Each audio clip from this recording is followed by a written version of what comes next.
I'd like to welcome you all to the second talk of GLODEM's Book Club. We have the great pleasure of hosting Dr. Merve Sancak today. She's going to speak about her book, freshly out from Oxford University Press, titled Global Production, National Institutions, and Skill Formation.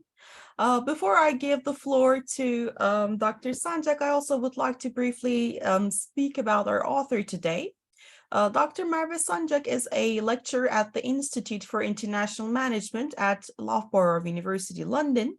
Her research sits between international political economy, comparative political economy, and economic sociology. She is interested in studying the intersections between global political and economic dynamics and national institutional structures and the implications of these interactions for inclusive development. Her work so far has focused on the political economy of skill formation systems in late industrializing countries. Her recent book, Global Production, National Institutions, and Skill Formation, studies the skill systems in the auto industries of Mexico and Turkey and the determinants of firms' skill formation practices. Her current work investigates the international linkages of labor markets in late industrializing countries and the implications of this for employment relations. She has published in Review of International Political Economy Competition, Change, and Global Networks. She holds a PhD in economic sociology from the University of Cambridge and previously worked in the De Montfort University and Sheffield Political Economy Research Institute at the University of Sheffield. Well, without further ado, I'm going to turn back to Dr. Sancak. And again, thank you her very much for being with us today.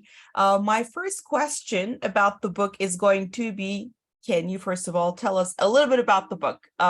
So it's going to be a debut to our attendees for the seminar. Thank you. Thanks very much, Merih Hoca, for the invitation, for having me here today. And yeah, I'll start with talking about the book. So the book is called, it has a very long name, it's called Global Production, National Institutions and Skill Formation, Political Economy of Employment and Training in Auto Parts Suppliers from Mexico and Turkey. So basically, I think the book's name has a lot that it is in the book. So the book is in a very simple sense, it's about Mexican and Turkish auto parts suppliers and how they find their shop floor workers for semi-skilled jobs. So for example, the workers that are employed in like more technical jobs. And so I look at what affects firms' behavior in certain way. So if it is the national institutions that surround the firms, or is it their linkages with the global economy? So in this regard, I do like I bring together three main literatures, and I do like a multi-level analysis. So I look at firm level, and this borrows from the literature. It's like a more economic sociology work, and it's a study of firms, and it borrows from literature on employment relations and human resource management. And then at the national level, I look at how the national institutions that surround firms, such as the education systems, but also labor market institutions, but also some institutions that we might not think of, affect the way that firms find their workers, for their skilled workers. And at the global level, I look at how these firms links with the global value chains and global production chains affect the way that they behave. So basically, it's a study of firms, but also looks at national and global structures that affect the way that the firms act. Thank you so much, Hocam. What inspired you to write this book? What was the motivation? So this is a book based on my PhD research. And so I did my PhD research at University of Cambridge in sociology department. And I did quite intensive field work in Mexico and in Turkey. I think I spent about 8 months in each country. I did lots of interviews. And what inspired me to write this book is that if it stayed as a PhD thesis, not many people would read it. And I wanted to reach the research to more people, especially given that the research was there. It involves a lot of empirical data too. So I wanted to basically to reach more people. And that's why I decided to make it a book. Yeah. So it's mainly building on your PhD dissertation, but in a way extending the scope of it, could we say that? Or was it mainly the research that you conducted for your PhD that you used to write the book? Sometimes people transform in a way their dissertations into a book, and if that was the case, I'll have some follow-up questions about that too. Yeah, so it was so I didn't do any additional research for the book, but I think I did further work on the dissertation. So it's not the dissertation published as a book, but yeah, it is. So there was no additional research, but like the way that I presented my findings changed since the dissertation. And the main reason was that, so in dissertation, it is, I was a student and I was a bit more like cautious about making mistakes or like not really making big arguments. So, and then that was actually one of the feedback that I received from my dissertation or thesis, that I need to be more courageous in making like a stronger argument. So that's what mainly changed in the book. I think in the dissertation form, I was saying, oh, this might have happened, or this is maybe the way that it happened. But in the book, it's like, this is what happened, and this is the reason why it happened. So it was mainly, for example, maybe I should have told that when I was talking about what the book is about.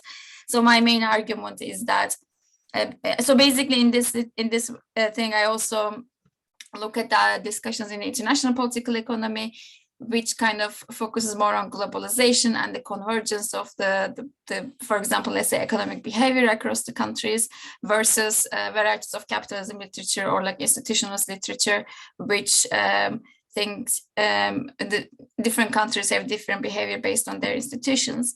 So my main argument is that global dynamics matter, so that the pressures on firms in the global political economic structures matter, but this is mediated by national institutions. So basically, national institutions are the main structures that affect firms. And in terms of national institutions, state plays the main role. So that's the main argument of my book.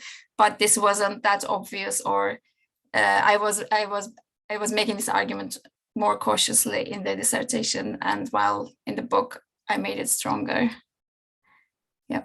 Speaking of the kind of maybe difficulties you face while in a way transforming your dissertation into a book, what were the main issues you faced while doing that?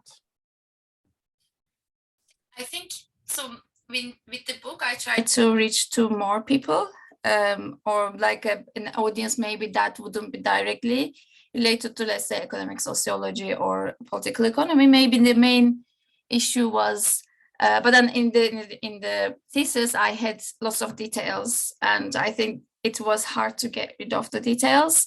And like, so I think I still find it difficult, like to make big arguments or like strong arguments without giving details is difficult. And I think that was also difficult in the translating the thesis into a book, I would say. Going a little bit back to the research itself while you were conducting it. So because you spent quite a bit of time, I suppose, both in Mexico and Turkey. Comparing the cases, what were the main hurdles to research, you could say, you faced in both countries, comparatively speaking? Because field work is hard. Mm-hmm. It is hard, and I feel it was harder than I thought. So, I mean, this was my PhD research, which was the first time I was doing like field work or the empirical research. And I was thinking and then I was going to talk to firms, and I was assuming the firms will be welcoming me, arms open, saying that, oh yes, come here, I will want to talk to you, which wasn't the case at all. So that was a big hurdle. I think in terms of Mexico, so that was my first time doing research in Mexico. So that was more difficult because I started from zero.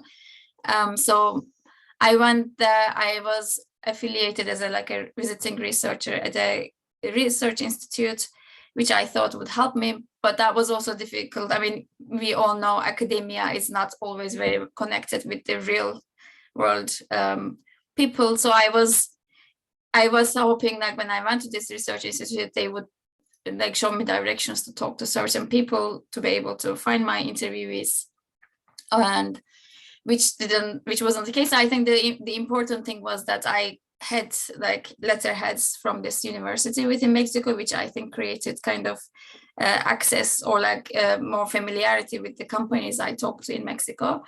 And then I think this research institute, so it's like a social science research institute, which is called El Colegio de México, so the College of Mexico.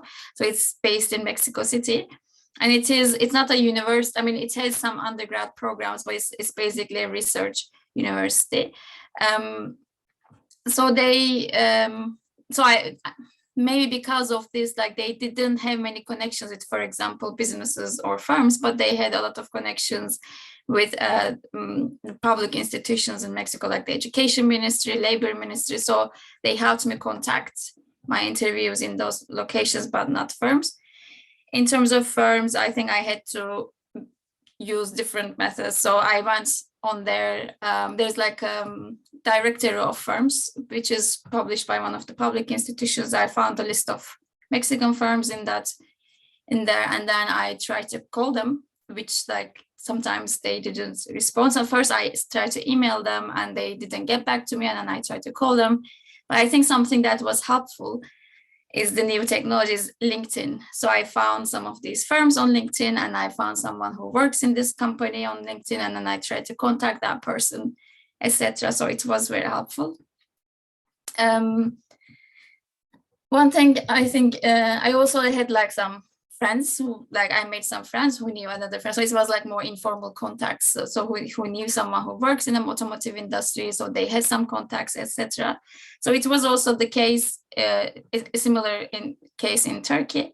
But I didn't start from zero in Turkey. Before my PhD, I actually worked in TEPAV in Ankara, which is the research institute that has lots of like strongness with TOB. And so through TEPAV, I also met some people at TOB. So through them, I managed to contact some companies in Turkey.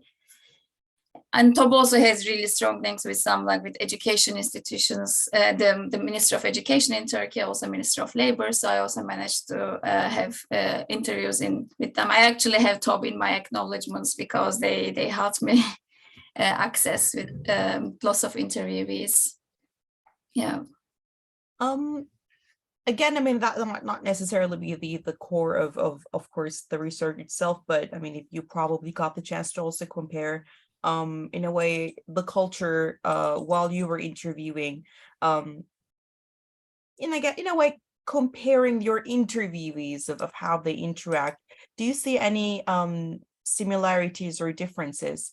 People may assume sometimes that certain countries in Latin America are a similar culture to Turkey, and that's why I was just wondering, out of intellectual curiosity, if you noticed any differences or similarities.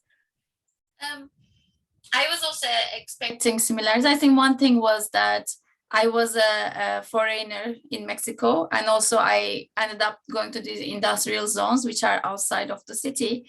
And I think people were surprised to see me there. They like I wouldn't say they haven't even heard of Turkey, but I would say I would get a taxi to this place, and the taxi driver had no idea why I was there. In terms of people's approach, I feel I don't know. I don't want to create any controversies, but I feel Mexico, or my feeling was that in Mexico, but it might also be because I was a foreigner. But I think it's a bit more. I would say I don't know. I don't want to say anything. So basically, what's happened in Turkey, for example, I was always greeted with some tea, and even in front of some of the companies I interviewed, they invite them. So I also talked to, for example, plant managers. So the people I talked to in the companies, maybe I should have talked about that a bit. So I actually initially I wanted to talk to workers too. And I did in a few companies, but this didn't work well because I didn't have access to workers directly. I want to talk to shop floor workers, so who are basically those people who are being hired and trained. But so this, I access them through their HR departments or the plant manager, and then they were present during the interview. So it didn't help me to get what I wanted to get, so I dropped worker interviews.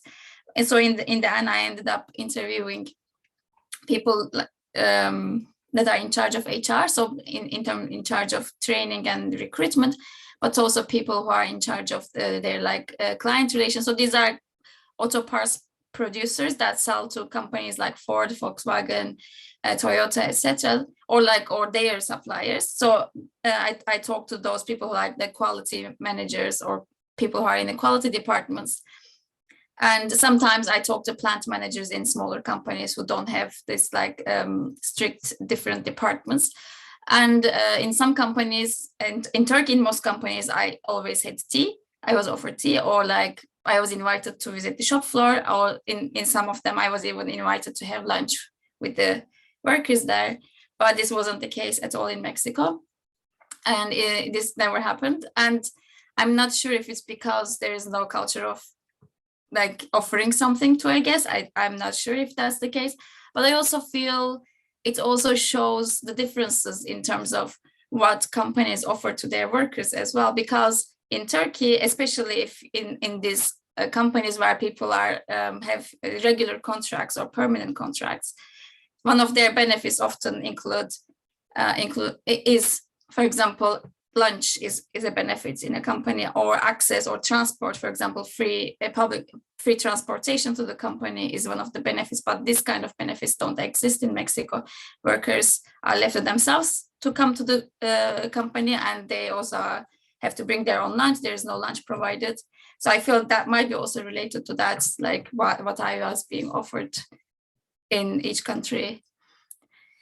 Interesting. Yeah. And so, do you think that was part of being a foreigner, kind of the equation, or it might very well be that that's part of the culture? Did you speak Spanish with them, by the way, or okay? Yeah, I spoke Spanish. I think they were still, because I was a woman in Mexico going to industrial zone. I think they. The question I was going to ask, actually, the gender aspect of it, whether it actually made a difference. You believe that you're women conducting research there, and then it's also an industry which is very male dominated industry too. I mean, I had my concerns. I feel one thing that I realized is actually that I thought in the future I would like to do more research. I actually even wrote some grants about it, and I went to second stage, and in that I didn't get it. But it was, I saw in the shop floor in Turkey it's mostly men. In Mexico there are more women who are doing the manual jobs, but at the management level in Turkey there are more women compared to Mexico. In Mexico it was more male dominated, the management level jobs.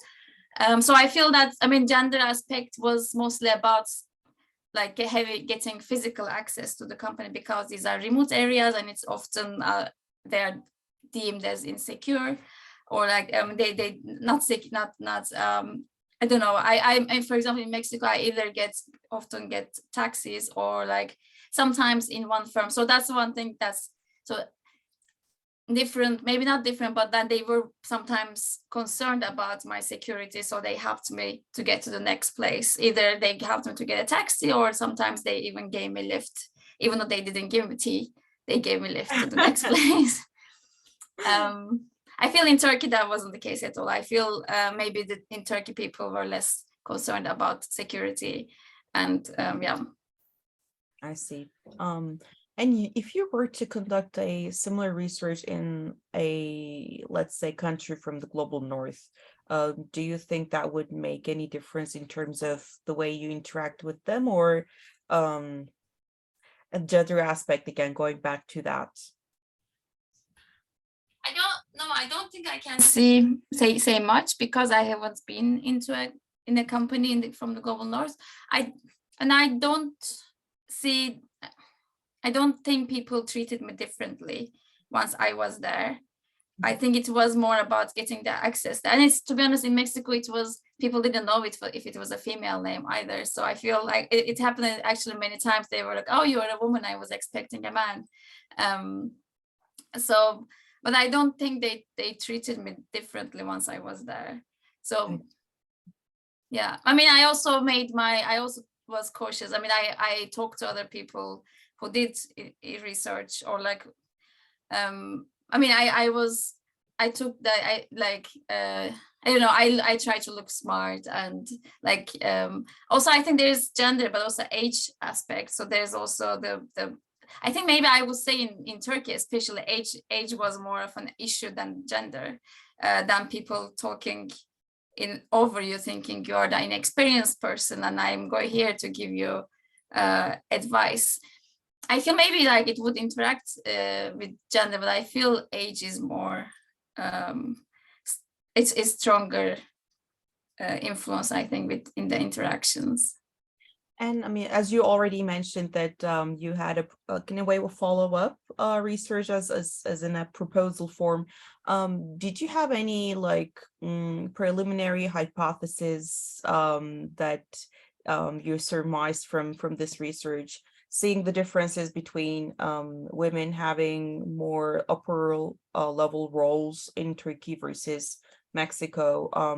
What could be potential reasons for that, you believe?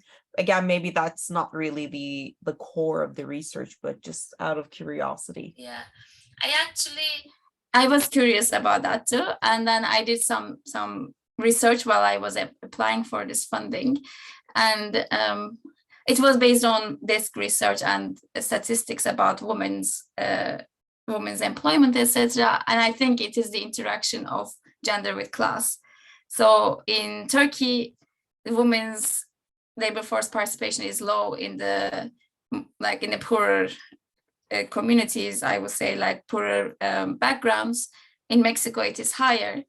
And I was actually also curious why this is the case. Why are women in Turkey working less than women in Mexico? One thing is actually in Mexico, it is basically impossible to have a family with one earner. It's not possible. While in Turkey, it is. Even though, I mean, I would say, if you look at my book, it's saying Turkey is doing better than Mexico in many aspects, and I cannot say Turkey is doing great, but compared to Mexico, for example, wages are much higher.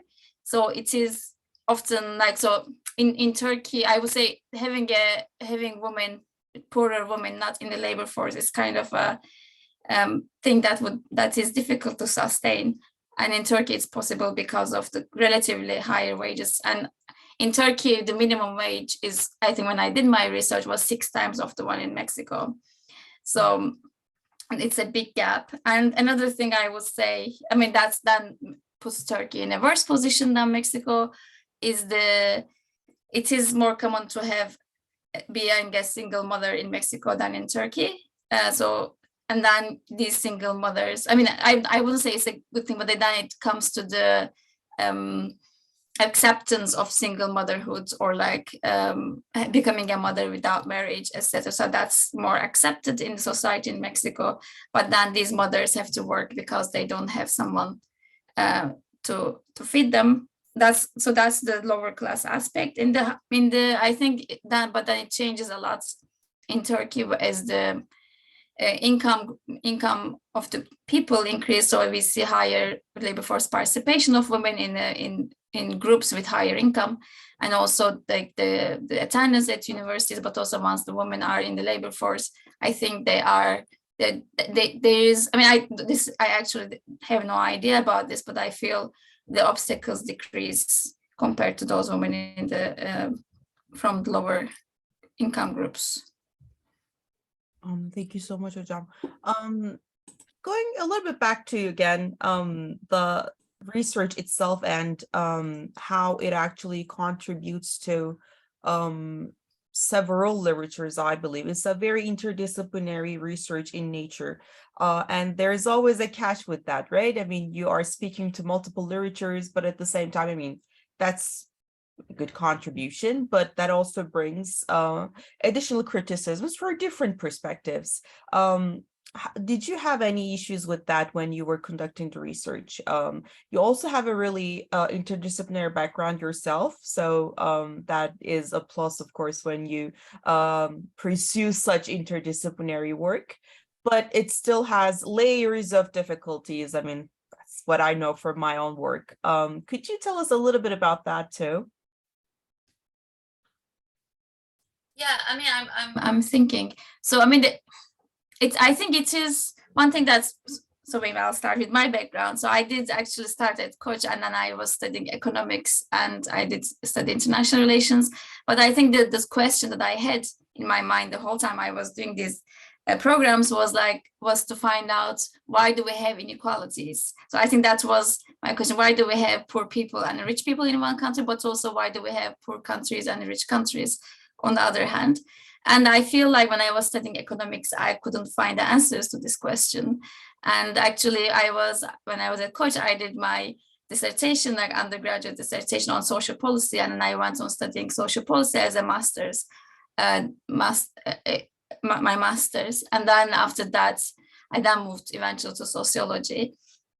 I think an important, I think it's really enriching, I would say, because you end up having these different perspectives from different fields in terms of, for example, why do we have some richer countries or poorer countries, or like some poorer people versus richer people. But then I think in terms of, it also gets really confusing.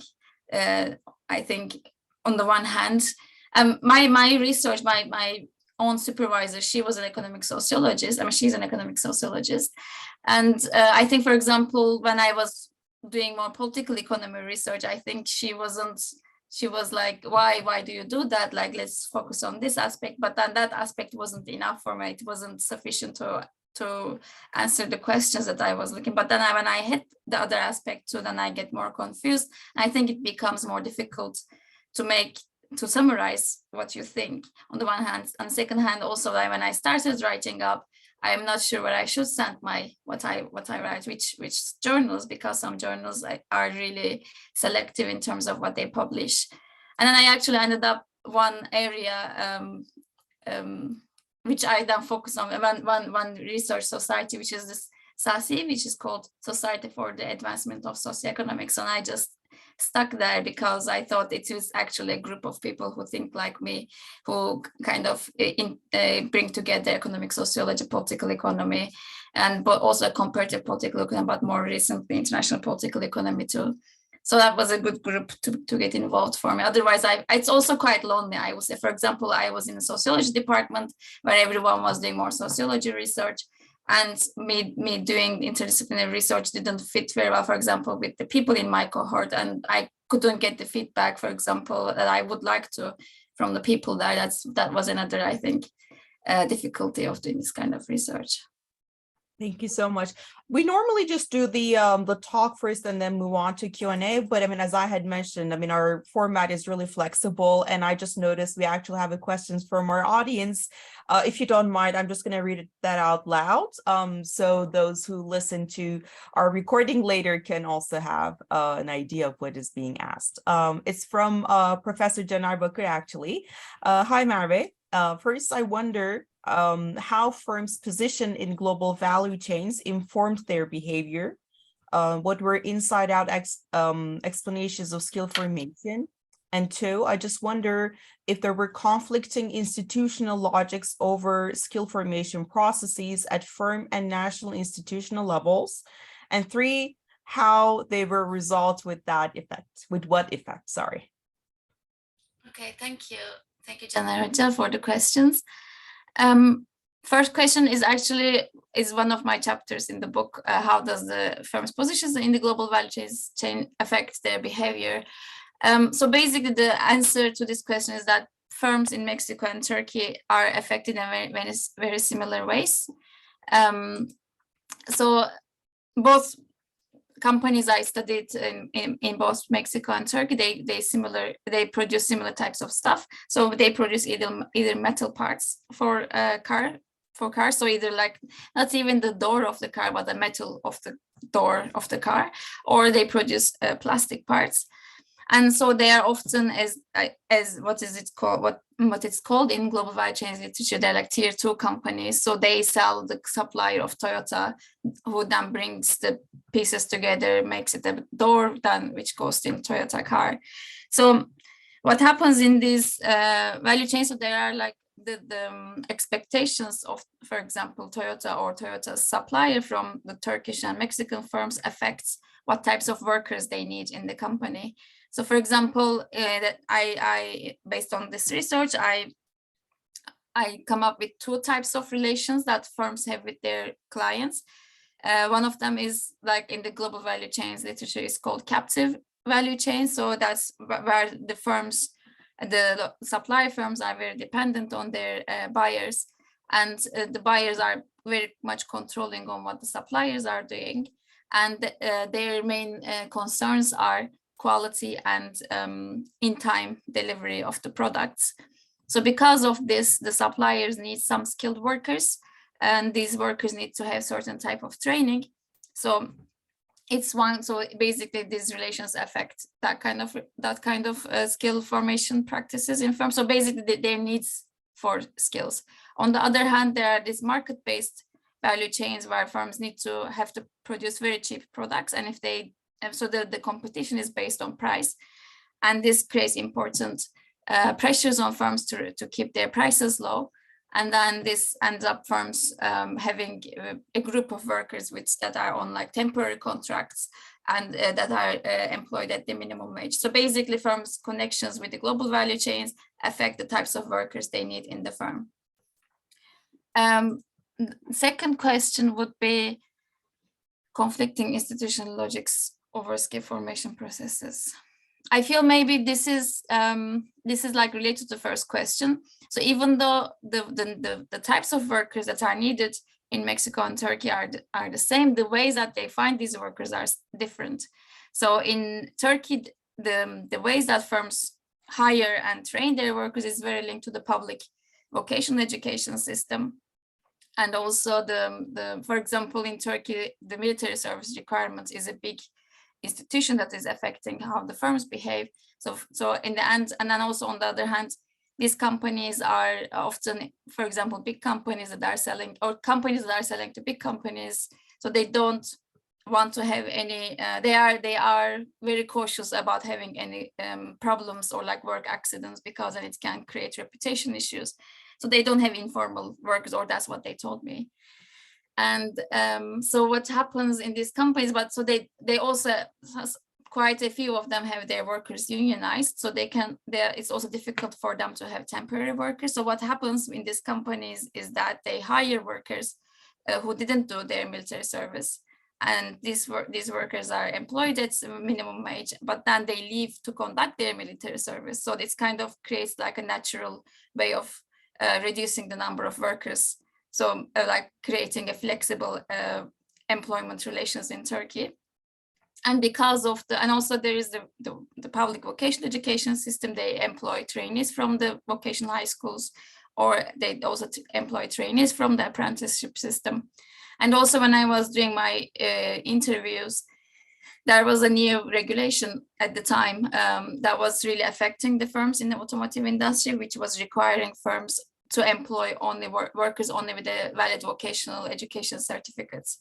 So also because of this, the firms in Turkey were connecting their employment and training practices with the public vocational education programs. Or, for example, if they had workers who didn't have that kind of certificate, they were making these workers to get certified through this vocational qualifications institute, so mesleki yeterlilikler kurumu. So they were doing these skill certification programs.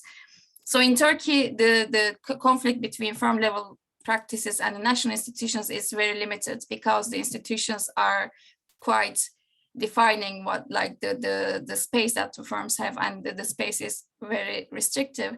But in Mexico, it's actually very flexible. So the public vocational education system isn't strong. And even though the labor regulations are strong, they are not implemented. So for example, in Mexico, firms are required, it's a constitutional right in Mexico to have training in a firm, but that's it. There is no other specification about this, how long the training should be, what it should be about, how to implement this training, etc. So in Mexico, the firms can even do like a one-day induction, and they can record it as a training provided to their workers. And also this is the implementation of this is sustained through visits from the Ministry of Labor, which is very rare. And like many of the firms I talked to, they said they didn't have any visits in the last 3 years. So the implementation is problematic. And the public vocational education system is weak. So I talked to about 19 firms in Mexico, and like about 3 of them were large companies, but the rest were small and medium sized. And only the large companies had workers from the public vocational schools, while the rest didn't have any workers from public vocational schools. And what they do is they try to generate these skills in the firm level. And in that way, they actually have, and so there's a huge variety. So some firms do it within the firm. So for example, if they need a welding operator, they do this training within the firm, but some of them send their workers to an external training institute. Some of them, which is like mostly larger companies, they know about the public vocational training that is available, then they link their training with the public vocational training system. So in the case of Mexico, I would say because the institutional environment is very flexible, what happens in the firm level is also quite varied. So that would be the question too. And how are they resolved with that effect? I guess that's also maybe answered. Okay, thank you. Thank you very much, Jenna. Jump to you as well. Okay, I'll just close this one. So back to, I guess, what I was going to ask, because in a way you covered most of the things I was going to ask in your answer to Professor Bucker's questions anyway, but a couple of other things that might also help our graduate students or researchers who are approaching the end of their journey in conducting their research and are interested in writing a book out of it. Did you have this project in mind while you were writing your dissertation? Were you aiming to produce a book manuscript out of it? And if so, are there any hints you would give to those who are interested in pursuing the same route? Is it difficult to, again, transform a dissertation into a book format when it's not written in that format from the start, from early on?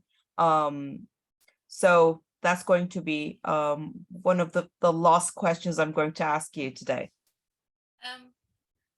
So I wasn't thinking of a book while I was writing the dissertation. To give the short answer, I was focusing on the dissertation itself, or I keep saying dissertation, but I think it's like, so it's the American way of calling it, I feel. So here, anyways, I wasn't thinking it that way when I was doing it, and but towards when I was coming to end, so I did publish 2 papers while doing it, but the papers weren't really exactly what I put in my thesis. And so the main reason I decided to write it as a book, as I said at the start, first, I wanted more people to read it, basically. And why I went for a book instead of papers, that was another question, because I also have I started having some PhD students, and then we are having this discussion ourselves. For me, I think it was that it wasn't going to be possible to say what I want to say in a paper. So I think the book format was the format I went for, because the overall argument, if I did it, for example, I mean, I have chapters, of course, but the chapters are very much connected to each other. I decided to write a book because I wouldn't be able to publish what I want to say in paper format. That's one reason. And the other reason, as I said, I wanted it to reach to more people than it could otherwise in a dissertation format. I would say, I mean, one thing I also say to my PhD students now is that I feel more like, or my colleagues who recently finished their PhDs too, that like, so if I mean I feel it's a lot of work, that it was very painful. Like after I finished my PhD, I worked another 2 years on the book, and it was boring. And there were so many times I felt like I don't want to do it anymore. But I think it's worth, in the sense that to make the arguments in the way I wanted to make it. And what I can say, that I feel like I think it's keep going, it's worth.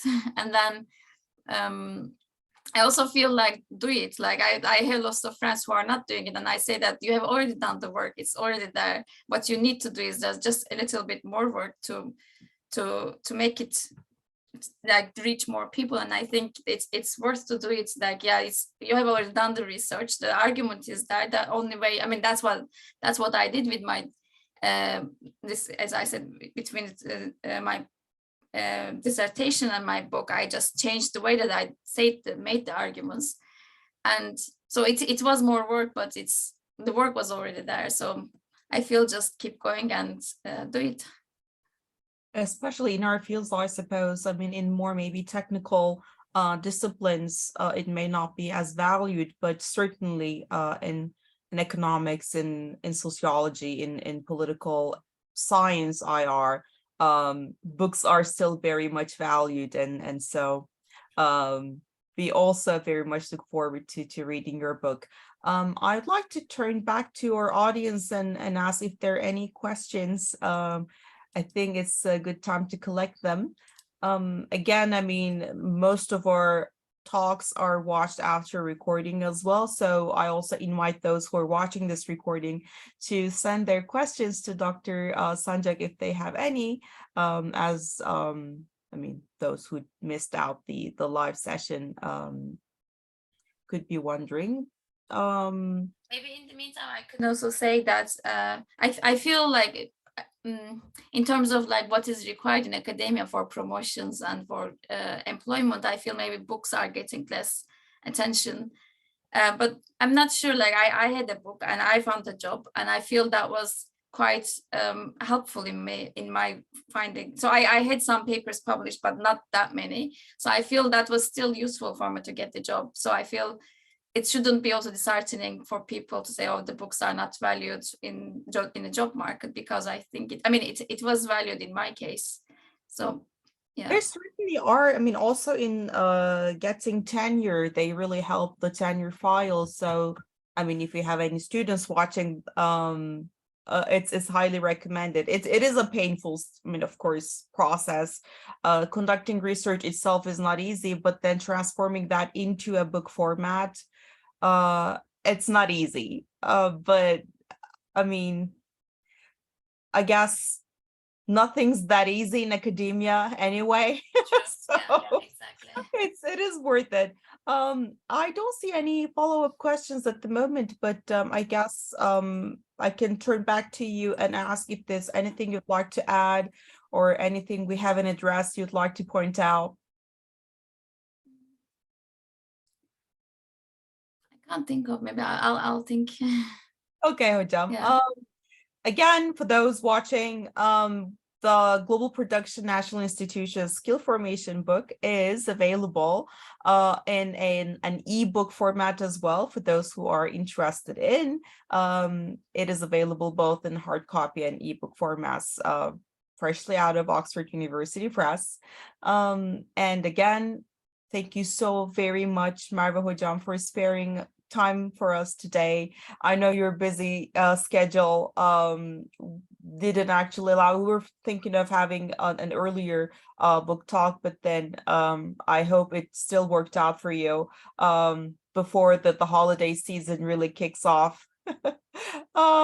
And also would like to thank our audience for being with us today, and those who are watching the recording. Again, feel free to email Dr. Sancak if you have any questions about her book. With that, I'll pause the recording and